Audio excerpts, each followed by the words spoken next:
Now, you may remember last year when we had the news that Disney, who just loves women so much, Disney's all about female empowerment. Disney's all about making sure that women get all these advantages in the workplace. Well, Disney got sued for not paying women as much as men. Judge allows 9,000 women to sue Disney for pay disparity. This was back almost a year ago, where this case got officially allowed to proceed. Well, here we are a year later, Jeremy. Disney has said, hey, we want this to go away, please. Disney pays massive sum of money to settle lawsuit accusing the company of paying women less than men. The women wanted $150 million. Disney is giving them $43 million. Now, when this came out, I said myself, when you look at some of this stuff, you're comparing different people in completely different positions. In a normal world, I might be on Disney's side, but I'm not, because fuck Disney. And this is of their own making. Mm-hmm. This is something that happened because the way that they virtue signaled so hard about all of these different things, the way they presented themselves as a company, and then you end up getting hit with a pay equity lawsuit. The irony is just right there for the taking. And obviously, they didn't want it to go all the way. They didn't want to have to pay $150 million out. So they pay 43. And that's a drop in the bucket for a company like Disney. But it's just so fucking embarrassing. And now they're bringing these outside consultants on to make sure that they're paying the women enough. I love anytime Disney takes an embarrassing loss. So so how much did they initially want? $150 million was what they wanted. And this was for several years. I bet men would have got $150 million. Probably. It probably would have settled with the men for $100 million. So the fact that the women wanted $150 million for accusing the company of paying less. And they only decided to pay them $43 million. Is just fantastic. So yeah, this is like poetic, if anything. So, yeah, Disney deserves this shit with all of their virtue signaling bullshit that they've done over the past decade, and the destruction of so many properties and how they've treated the fan base and the freaks that they've hired for their company and their executive branch and all of that. They absolutely deserve it. And I don't know if they're going to. I mean, do I think that Disney can recover from the last decade? Absolutely. Can they? The question is, will they? And I don't know how to answer that question. I have no idea how to answer that question, because it really just comes into like, what's the next phase? We saw these reports of like, them. Now I saw like on that Park Place had a report about how they're reacting to the Trump presidency in terms of like the next CEO, the woman that runs ABC, who's friends with Kamala Harris, who's being considered for it. They may not want to go that route because of the Trump dynamic, things like that. I don't know if that's realistic or not. They clearly have alienated families and conservative families over the last decade. They've clearly done that. And they have to send a message, and they are looking at the numbers of the election and going, over half the fucking country loves this guy, and they love these values, and they reject all this other bullshit, DEI initiatives, stuff like that. So I guess we'll see over time. But this specifically, the irony involved with this, you can't make up a better story. They wanted 150, and they ended up getting $43 million. Women getting paid less once again. Exactly.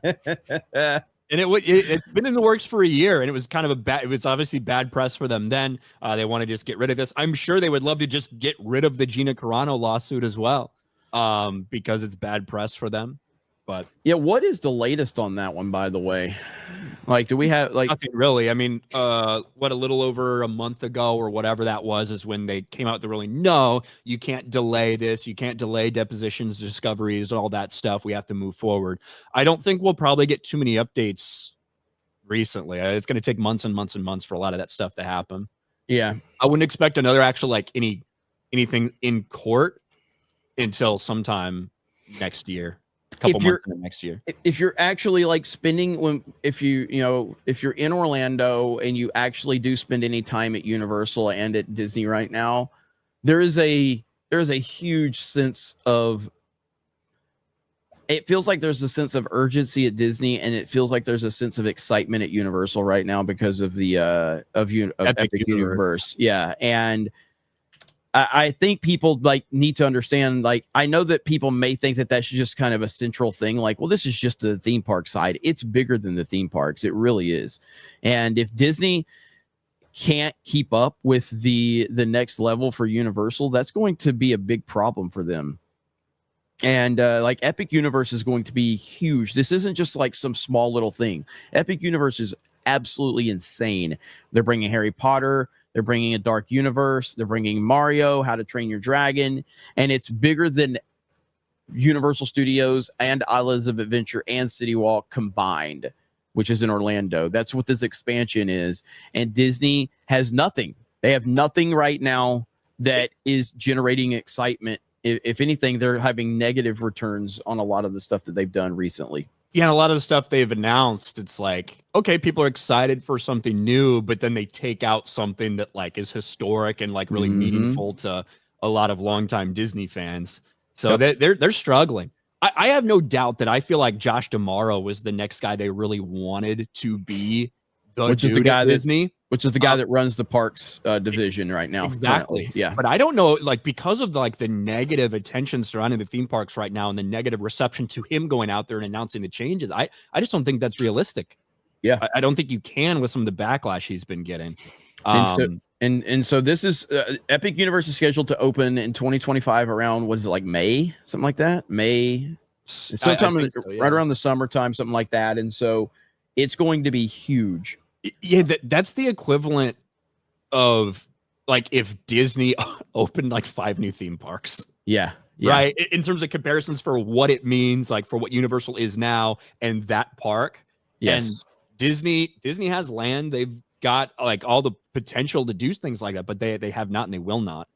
They're making tiny little tweaks and replacing I don't go to legacy. Disney, so it's tough for me to talk about Disney as a whole, the experience. I don't know anything about it because I don't go there. I just go based off other people I know that have been there. And yeah, Disney's not making any shocking changes or big announcements that are really keeping pace with the excitement and the bite that Universal's taking out of their market share. Absolutely.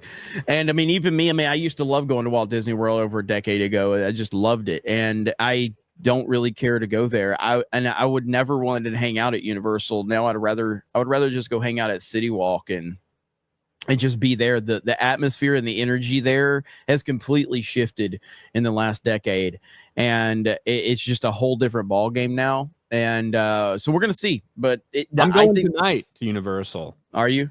Yeah, now it's finally cooled down a little bit. I'm going to get some hot butterbeer. Oh, it's so perfect. The weather in Orlando is perfect right now. You know what I mean? And for like theme parks and stuff, you can just go out there and hang out. Because like going in the summer is tough, man. It's brutal.